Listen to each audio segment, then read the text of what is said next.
Let me ask you something. When was the last time that something happened that completely changed the way that you see things? I'm not talking about a new job. I'm not talking about moving to a new city. I'm not talking about your new favorite Netflix show. I'm talking about that moment that cracked you open. Maybe it was a phone call that you got that split your life into before and after. Maybe it was a diagnosis. It was a child that was born. Maybe it was the end of something that you thought was going to last forever. Those moments, they don't just change one thing. Those moments, they restructure everything around them. Your priorities, your fears, the things that you wake up thinking about at 2 o'clock in the morning. Now, what if I told you that what happened on a Sunday morning 2,000 years ago was one of those moments? But it wasn't one of those moments for that moment in time. That was a moment that changed the course of history. It's a moment that was for you, a moment that was for me, a moment that was for whatever it is that you walked in today carrying. Because most of us walked in today carrying something. Some of you, you're carrying grief. Others of you, you're carrying a relationship that's hanging on by the smallest of threads. There's others of you that are carrying a version of yourself that you thought you lost in your 20s, that you don't recognize anymore. Maybe there's those of you that are carrying a faith that you used to have, but you're not sure if you still have that faith. Some of you came today because somebody asked you to. And because you love them, you care about them, you showed up with them. But you're not even really sure why you're here. Some of you came here with hope, real hope, because you've seen God do wondrous things. And so you came filled with hope. Here's what I want you to understand and what I want you to know this morning is you are not here in this moment at this place by accident. You are not here by accident, because what we're going to talk about today is not just a historical moment. It's not just a story about something that happened a long time ago, about people that we don't have any connection to. It is an announcement. It is a declaration. It is a life-altering fact. Jesus is alive. And because Jesus is alive, that changes everything about what's possible for you. There's life after this. Whatever this is for you, there is life after it. Let me show you why. In Luke chapter 24, we read the account of Easter morning. It says, "But very early on Sunday morning, the women went to the tomb, taking spices they had prepared. They found the stone had been rolled away from the entrance, so they went in, but they didn't find the body of the Lord Jesus. As they stood there puzzled, two men suddenly appeared to them, clothed in dazzling robes. The women were terrified and bowed with their faces to the ground. Then the men asked, 'Why are you looking for the dead among someone who is alive? He isn't here. He is risen from the dead. Remember what he told you back in Galilee, that the Son of Man must be betrayed into the hands of sinful men and be crucified, and that he would rise again on the third day?' Then they remembered that he had said this. And so they rushed back from the tomb to tell his 11 disciples and everyone else what had happened. It was Mary Magdalene, Joanna, Mary, the mother of James, and several other women who told the apostles what had happened. But the story sounded like nonsense to the men, so they didn't believe it. However, Peter jumped up and ran to the tomb to look. Stooping, he peered in and saw the empty linen wrappings. And then he went home again, wondering what had happened. It was early on a Sunday morning. Before the sun had risen, there was a group of women were walking to the tomb. They had followed Jesus. They weren't going there because they expected him to be alive. They were going there because they knew he was dead. They had watched him betrayed. They had watched him beaten. They had watched him crucified, killed. They laid him in the tomb. They were walking to the tomb that morning because they knew that Jesus was going to be there. That's where you go when someone that you love is gone. You show up. You do the next right thing, even when it hurts, even when it's difficult, even when hope feels completely out of reach. They brought burial spices because they expected death. They expected Jesus to be dead. And then they get there. But very early on Sunday morning, the women went to the tomb. Taking the spices they had prepared, they found that the stone had been rolled away from the entrance. And so they went in, but they didn't find the body. The stone was rolled away. It was gone. They walked to the tomb expecting a body, and what they found was an empty room. And I love this detail that Luke points out here. It says that when they got there, when they saw what happened, it says they were puzzled. I think that's a bit of an understatement. They walk into the tomb, they're expecting a body to be there. They're not puzzled, they're completely disoriented. Imagine going to a grave for someone that you expect to be dead and they're not there. Puzzled doesn't quite wrap it for me. The world that they understood, where death was final, where grief was a permanent part of life, that was what they knew. The story was over. And they get there, and that story had just been flipped upside down. Two angels appear and say, "Why are you looking for the dead among someone who is alive? Or among the dead for someone who is alive? He isn't here. He is risen." He isn't here. He is risen. A few small words that changed the entire trajectory of human history. And then these women, they hear that and they run back to tell the disciples. They go tell the disciples, and here's what happens. The story sounded like nonsense to the men, so they didn't believe it. Can I just say, if you're here today, you're watching today, and you came in skeptical, you're in extremely good company. You're in extremely good company. Because the people who had walked with Jesus for 3 years, the people who had seen Jesus perform miracles, who had seen him heal the blind, raise the dead, they had heard that he is risen, and their first response, that's nonsense. So if you came in skeptical, you're in good company, because doubt isn't disqualifying. It means that you're human.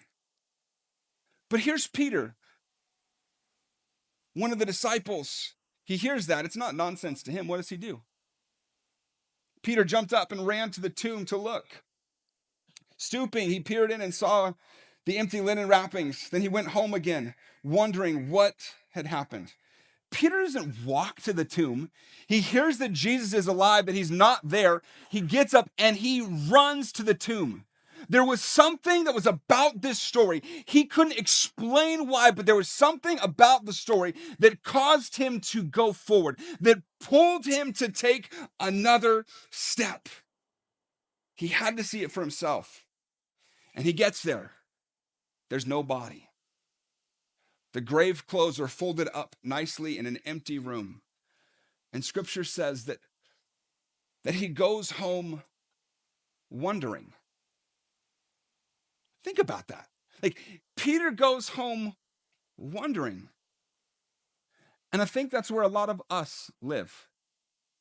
Wondering. Not fully in, not fully out. Here's what I want you to know. Wondering is not the end of the story. It's the beginning.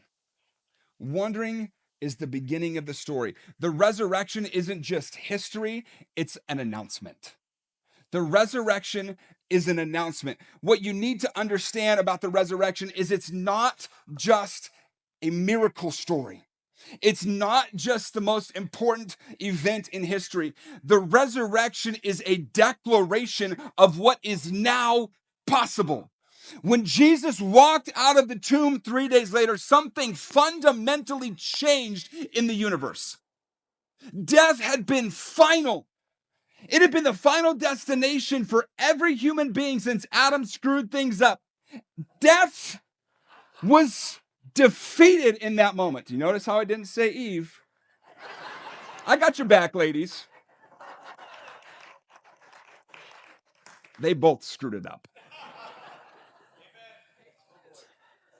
In that moment, death was fundamentally changed because Jesus defeated death. He didn't pause death. He didn't delay death. In that moment, when Jesus walked out of the grave, he defeated death. Think about what that means.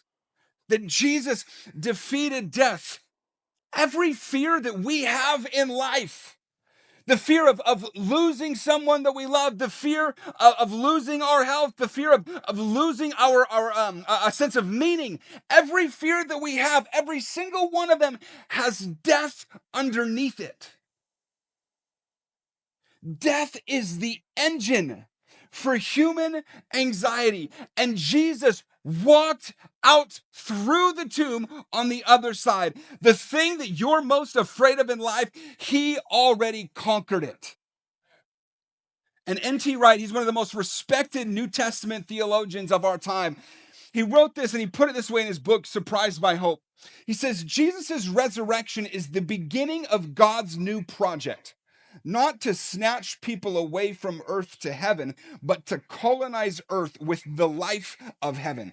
Meaning an entirely different kind of world. A new creation is what Jesus had the opportunity, what he created. Not a patched up version of the old one, something completely, totally, entirely new. Which means that the categories that you've been using to make sense of your life, what's possible, what's permanent, what's final, all of those categories just got rewritten because of what Jesus did as he walked through the tomb.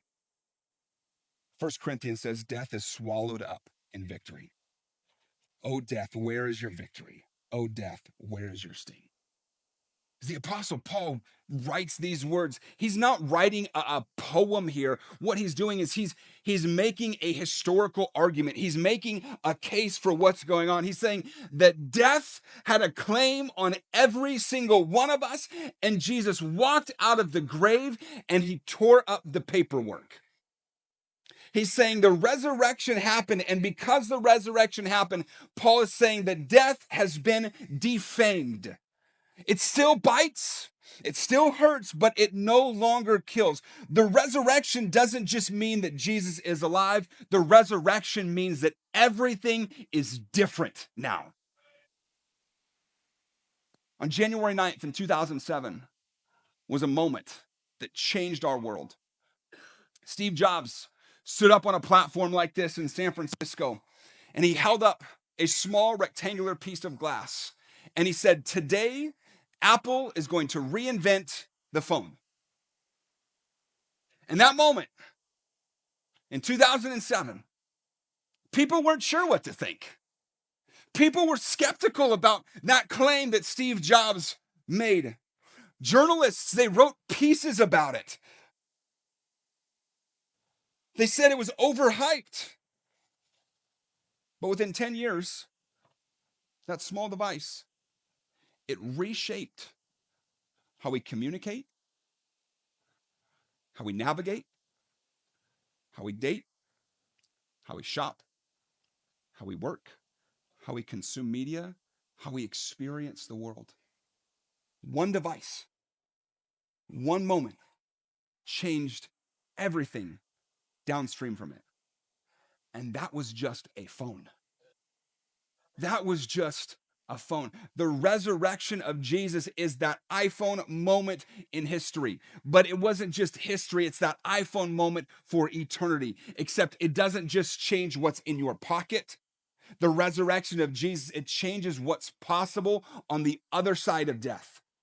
It changes the entire landscape of the human existence. And unlike the iPhone, which is one day going to be outdated and obsolete, the resurrection of Jesus never gets updated. It never gets replaced. It is the final word. The empty tomb, it changed everything.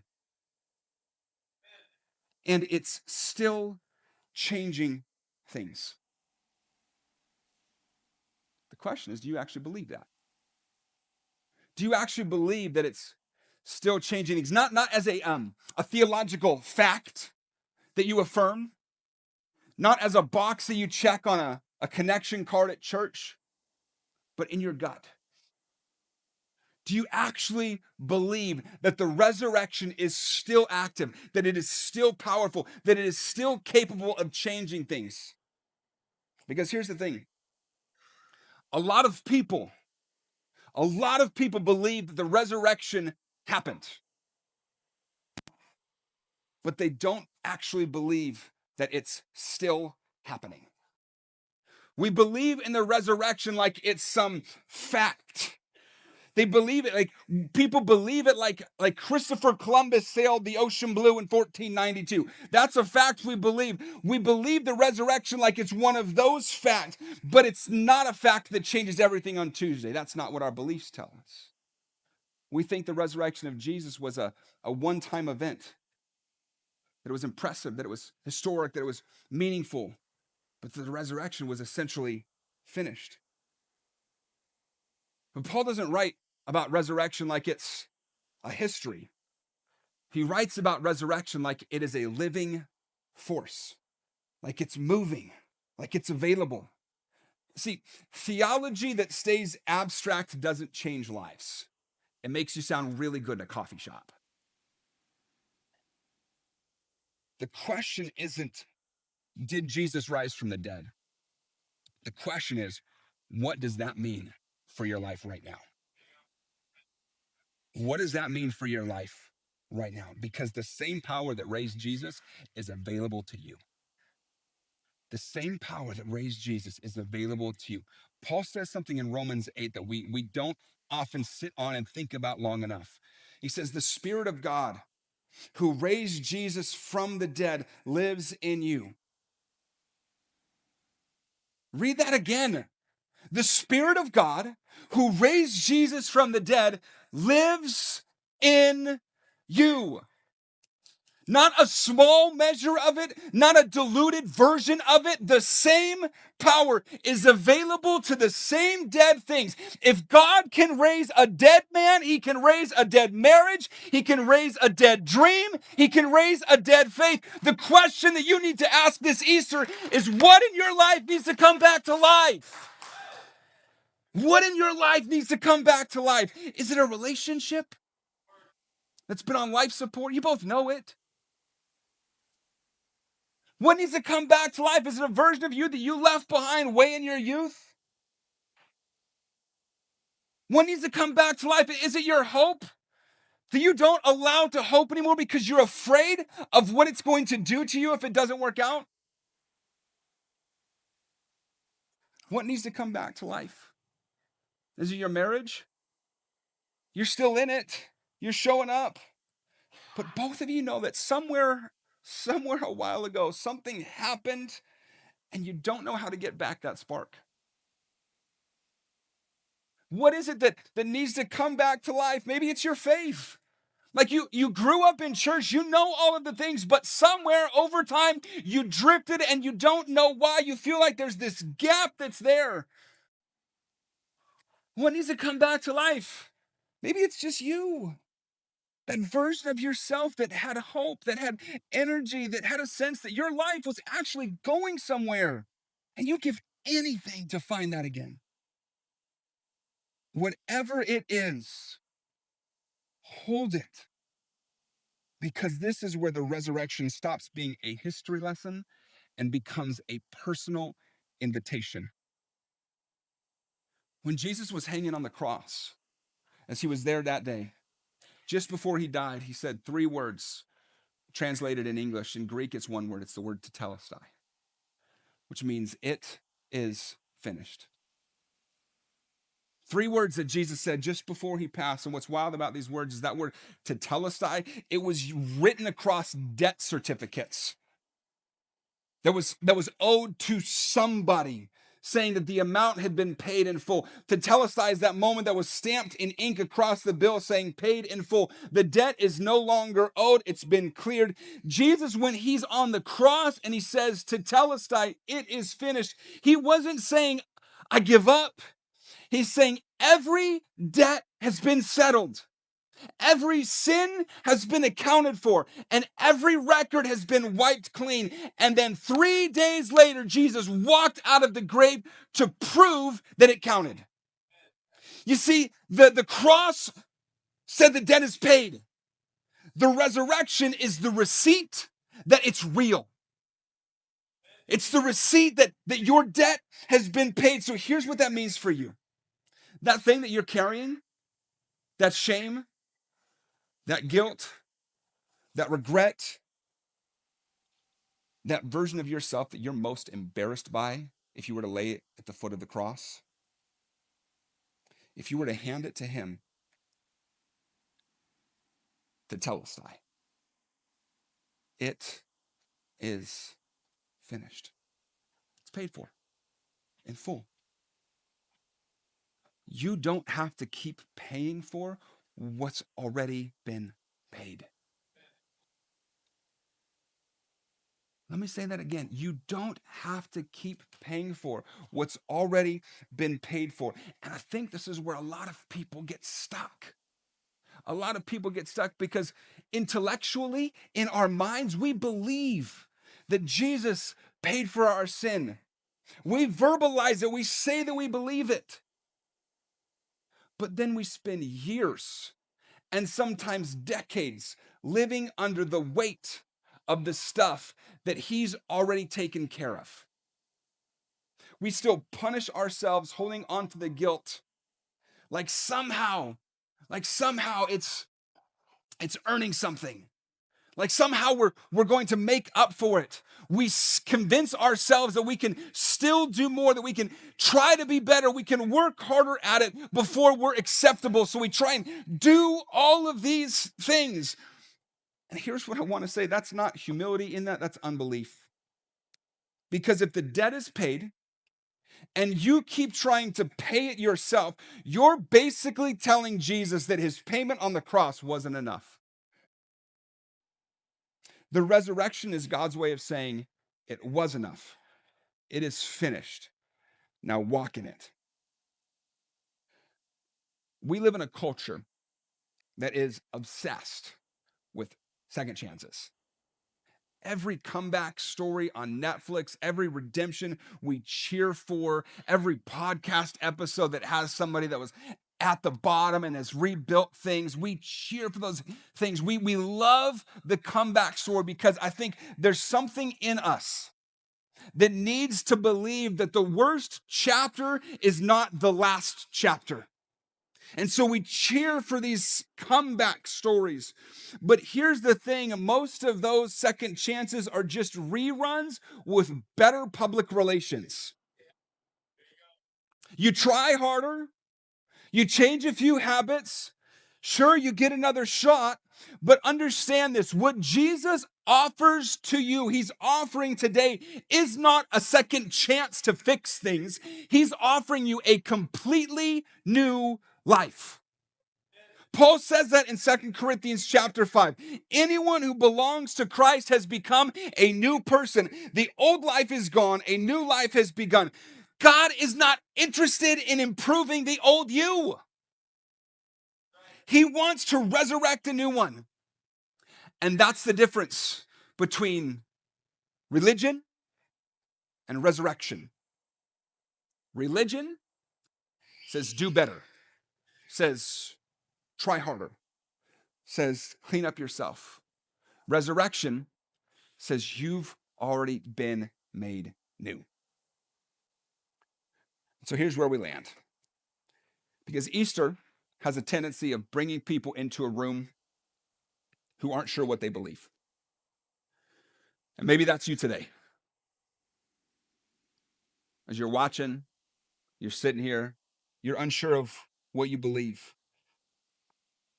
I want you to know I'm not going to pressure you, but I would be doing a great disservice to you if I told you a nice story, said some inspiring words, but I didn't send you home without telling you the most important thing. The resurrection isn't just something to think about, it's something to respond to. It's not something for you to think about. It's something that we respond to. You can have this power, this resurrection power I'm talking about. You can have it right now today. The gospel in plain language is this: we were separated from God. We were separated because of our sin, because of our mistakes. He didn't stop caring about us. We walked away from him. We chose ourselves over him. And the distance between us and God, we can't close that distance on our own. We created that gap. No amount of good deeds, no amount of great work, no amount of positive self-talk or religious efforts is going to ever close that gap. So God crossed it for us. God crossed it. Jesus, fully God, fully human, stepped into our story. He lived the life that you and I couldn't live. He died the death that we deserved. He said to tetelestai from the cross, and he walked out of the grave 3 days later to prove that it was real and that it was enough. And now he's offering the same resurrection life to anyone who receives it. Not earns it, not deserves it. Anyone who just simply receives it. That's it. You just have to receive it. It's simple, and yet it's incredibly profound. Here's what it looks like in real life. It looks like the person who's been white-knuckling their marriage for years, convinced that their relationship is too far gone, and it's them finally handing it to God. Watching something they thought was dead come back to life. It looks like the person who walked away from their faith in college. They told themselves they were done. They were over it. And then, even though they walked so far away, Jesus offers a second chance. He offers a new life. It looks like someone who's been performing for everybody around them. Your boss, your friends, your coworkers, your family. Person who got the job, built the life, did all the things, checked all the boxes, but the person who lies awake at 3 o'clock in the morning knowing that there's this hollow center, and deciding today is the day that changes. It looks like you. Whatever you carried in here today, whatever you're walking with today, looks like you making a different choice. You don't have to have it all figured out. You just have to take the next step toward him. You just have to take the next step toward him. Here's what I want you to know. The way back is open. The way back to God, it's open. It's been open since a Sunday nearly 2,000 years ago when a man who was fully God and fully man walked out of a tomb. And it only takes from you and I one step. It doesn't have to be a perfect step. It doesn't have to be a step that means that we got everything figured out. It's just simply a step towards him. And when we take that step, we understand that there's life after this. There's life after the grief. There's life after the failure. There's life after the most ashamed version of yourself that you're ashamed of. There's life behind the marriage that felt like it was finished. There's life behind the faith that grew cold.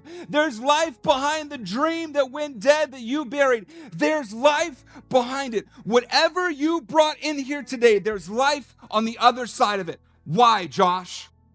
Because he is risen. Because he is risen and he's offering that life to you right now. So God, we come before you today and we say thank you that the tomb is still empty. God, thank you that you paid the price for us. You conquered death.